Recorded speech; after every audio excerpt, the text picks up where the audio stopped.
And of course, we are carrying on with the conversation, and 1 year after the Jubilee government came into power. And of course, the holes have already been poked, and what we want to find out, what opportunities did exist and what opportunities can we look forward to as we get into the second year. And of course, joining us is the director for the PPP unit, that's the Public-Private Partnership Unit at Treasury, Engineer Stanley Kamau, Martin Matuku, the General Manager of the Kenya Investment Authority, as well as Mbitha Mwema, investment consultant. Thank you once again for being with us. Let's just start with you, Engineer. Give us an understanding of what PPP is, because for most Kenyans it's so way up there, yet from what you explained to me earlier, it's something that every Kenyan can actually be part of. Thank you very much, Terian. I think this is a concept that is not clearly understood, and of course there is a reason to that, because this is a new concept that the government is trying to adopt. Now, a public-private partnership is an arrangement between the private party and the government, where government invites the private party to undertake some of its functions, which traditionally was a responsibility of the government. But of course, as you know, the private party is out to do business. So they would expect some returns from government. And at the same time, the government would transfer some risks to the private party. And I think also it's good to understand why the government is moving in this direction. Although the government, like the Jubilee government for the last 1 year, has put substantial resources for infrastructure development, it is still not it's not adequate. Currently, it is estimated that we have about between 2 to 3 billion US dollars in form of funding gap. So if this country has to realize its vision, Vision 2030, and of course the Jubilee implement the Jubilee Manifesto, the government alone will not be able to put in this kind of investment, and therefore the need to invite the private sector to help government to meet this gap. Okay. And of course, I am very interested in finding out how chamas, for instance, can take part in PPPs. But let's just rope in Matuku at this point. What has changed from an investment and opportunity point of view for Kenyans today? Right. Thank you, Terian. I think I want to point out maybe 3 things. The first one is the policy to award 30% procurement by the government to the youth and women and the people with disabilities. I think to me this has been a sort of a game changer, because what we are doing, we are trying to include previously excluded sort of segment. Now, more important, with the devolution, and now with the procurement again also being taken to the counties, we're actually devolving opportunities to the mwananchi. And I think to me that's a key thing that the government has done that really is going to revolutionize investments and actually, so to speak, business in Kenya. Now, secondly, and I think I alluded to this earlier, in terms of the laying the fundamentals, you look at the macroeconomic fundamentals, the exchange rates have remained fairly stable. Inflation is still a single digit. You look at the interest rates, and seeing from what we flashed earlier, the interest rates have remained fairly stable. But I guess we can do better, because one of the biggest challenge for the mwananchi, and I'm talking about the SMEs, is access to finance. And what this government has done is trying to make it easy for that mwananchi to access that credit. The Uwezo Fund. And one of the biggest things, maybe it's not known, one of the fundamental things that the Uwezo Fund is going to do is actually train the youth and women on how to access the 30% that they've been given by the government. And to me, that's a really game changer in terms of, yes, growing investments in Kenya. You've talked about women and children, and of course, and young people. And of course, Mbitha, you're in the space where you can see what can be done to make sure young people within chamas or themselves are more engaged within investing in stocks. I don't know what your thoughts are on it. I think our country and our economy at large has been focusing on corporates and the formal sector in terms of how the government interacts with other people. But what I'm enjoying about the conversation that I'm hearing here is the element of devolution, which in a way it's supposed to be actually taking the opportunities from a central point down to the grassroots.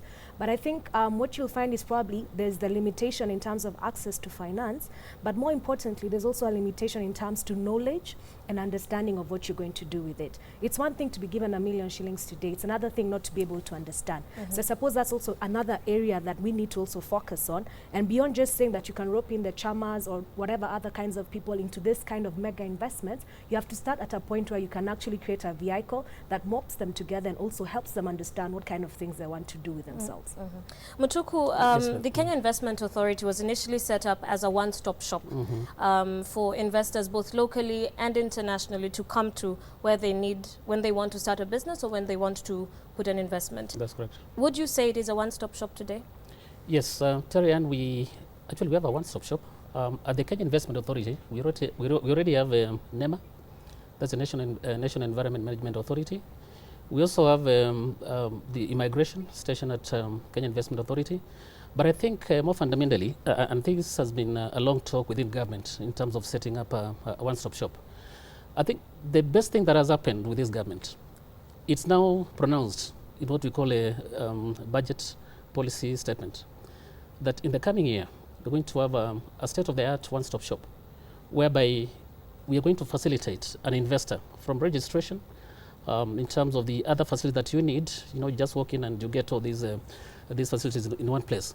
Of course, we've seen the Huduma centers, which of course they are about the government services, but now we are going into the investment-focused one-stop shop center. So if I walk into an office of Kenya Investment Authority today as a young Kenyan who wants to start a business, what help can I get from you? Right.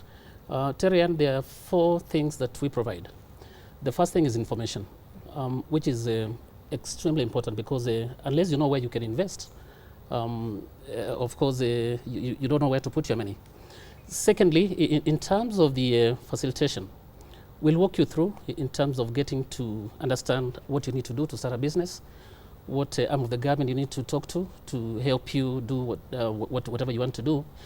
But more fundamentally, and maybe this is not known, we are the chief advisor to the government in terms of the business environment, making it easy for the for Mwananchi to do business with the government. Actually, we are the voice of the private sector, but within government. Okay. You've talked about the Mwananchi doing business with government, and that's where I want to bring you in. How can I, as a Kenyan today, take part in a PPP, whether I am an individual entrepreneur or I am within a chama? Because some of those projects, surely, engineer, are way up there. They're, you know, constructing roads and bridges and railways, and not every young, you know, able Kenyan can be able to access them. Thank you very much, Terry-Ann. I think it's also good to appreciate why we have this type of projects at the beginning. And it's because we are trying to address some these gaps that I talked about. And if you look at the country currently, the focus is on trying to ease the way we do business. And I think of course reduce the cost of doing business. And through that, that's why we are focusing mainly in energy generation. And because this government want to generate in 2017 5,000 megawatts. But how can we then, as young people, benefit? Now the Kenyans themselves, and obviously this is some of the things that we want to deepen our financial market. Now, deepening financial market means that the funds will be available for those projects that we have talked about. Now, we intend to come up with some products through the financial market, like the capital, through the Nairobi Stock Exchange and the capital markets, where we create some products that people can be able to put in money there. And jointly and severally, they can be able to invest in some of those projects. Yes. And I think one of the things we're also looking at, and I think this is some of the things we are trying to do to deepen that market, thinking how possibly even government can issue a board through the mobile telephone, through M-Pesa, so that you can actually even be able to contribute and participate in by donating one shilling. Yeah, I saw a list of about 47 priority projects that have been put in the department. So if a chama has some money today, what can they do? Now, I think, you see, one of the things that we have done, the legal framework that we have, is that most of these projects, and all these projects that we have put, the 47, and of course the list is increasing day by day, they will have to be procured, the private party will have to be procured competitively. Yes. Now that means that the private party will need to put a consortium of people will then join together to do that project. And obviously, people will be looking for investors. They will be looking for equity investors. And I think that's why I'm talking about creating products where people can actually come together. But nevertheless, this is the projects that are being done by the national government. We have smaller projects that are supposed to be done within the county governments. And I think at the moment we are trying to talk with the county governments and of course try to help them try to identify and to generate these small projects where myself and yourself and Wajiko can actually be able to put in their money. And they could be small. I want us to talk about counties, and maybe I can start with you, Mutuku. Yeah. Devolution was all about making sure that money goes to the counties, money goes to the people in the grassroots. What can be done to ensure that even the Kenya Investment Authority is at the grassroots? Right. Terry, I think you're very right. The future of this nation is in the county. In fact, these are the future, not the future, actually, they are the current centers of investment. When you look at what's happening currently, most of the investments are actually being promoted by the county governors themselves and their governments. Now, what we need to do, Terry, I think, is two things. One, we must stay alive to the issue of ease of doing business. As the county governments go about doing their thing and helping the Mwananchi, I think we need to keep the cost of doing business low. I'm glad you've mentioned that, because we've got an SMS just coming in from 2442 where somebody's saying that the cost of licensing at the county level is ridiculous. So, what can be done about that? Because now the counties have the right to, to levy taxes and to form their own way of doing business. Thanks, Terian. But again, when you go back to the Constitution, it's very clear. There's a limit to what the counties can do in terms of imposing taxation. Of course, they're allowed to impose what we call a user charges. But again, it's a question of understanding where you want to draw your revenue. Do you want to draw your local economy so that you get more people who are able to pay taxation? Or do you want to kill the business and then eventually you have nothing to collect? And I think there's a message that needs to go to the county governments, that you don't need to really slay the golden goose that lays the golden egg. And therefore, I think it's very important to concentrate on growing investments, growing revenue base at the county level, rather than increasing the taxation. Talking about growing investments, be they on the stock exchange, where do you think the opportunities were? In the past year, there was a lot of interest in the telecoms, Safaricom, and a lot of interest in the banks. And I think the fact that the current, the government of the day was very transparent, it was actually going out to engage people, gave people a sense of stability. At least people were able to access and see what was going on, and that has been pushing the market.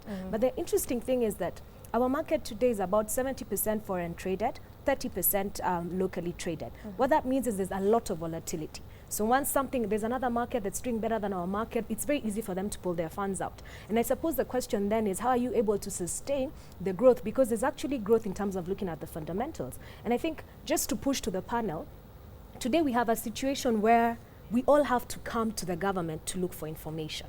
Right? And we have very many of us, but there are too little in terms of the people in the government. So if you have one person serving too many people, the level of information you're getting is very different. I suppose for me, because I'm not in the government, what I'm pushing is there a point where now the government can actually take a different approach, instead saying, now we are going to all these people? So for example, when you're talking about our big ticket investments, there are all these amounts of money that are seated in the chamas.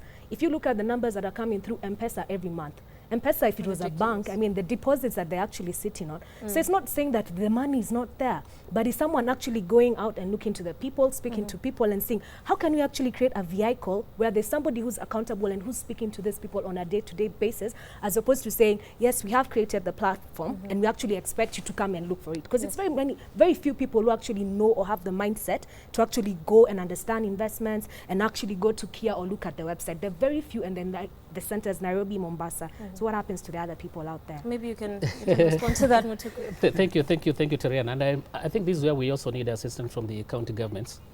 And we've already proposed that maybe every county government should have a desk for investments. Of course, we have the executives in charge of investment, but I think if we have to drive development at the county, rather than relying on the public revenue, the biggest and the most important source is the private sector. And therefore, we must really set up sort of a dedicated offices for the for investment. Of course, at Kenya Investment, we're also trying to see how we can also really assist the counties.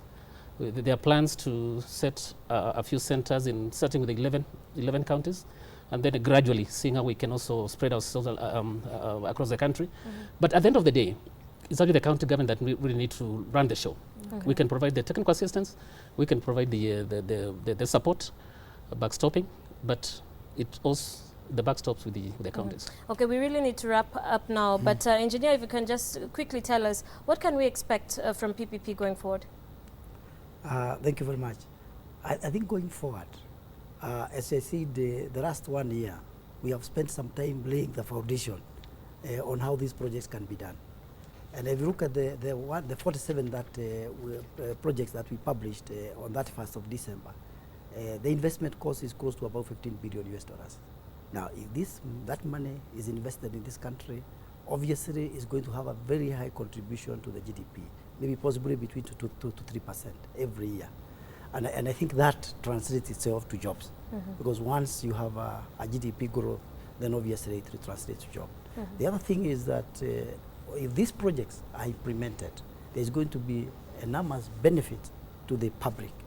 Because some of the projects, if you look at like the commuter rail transport system for Nairobi, urban commuter rail transport system for Nairobi, Mombasa, and Kisumu, these are projects that really are for the lower segment of society.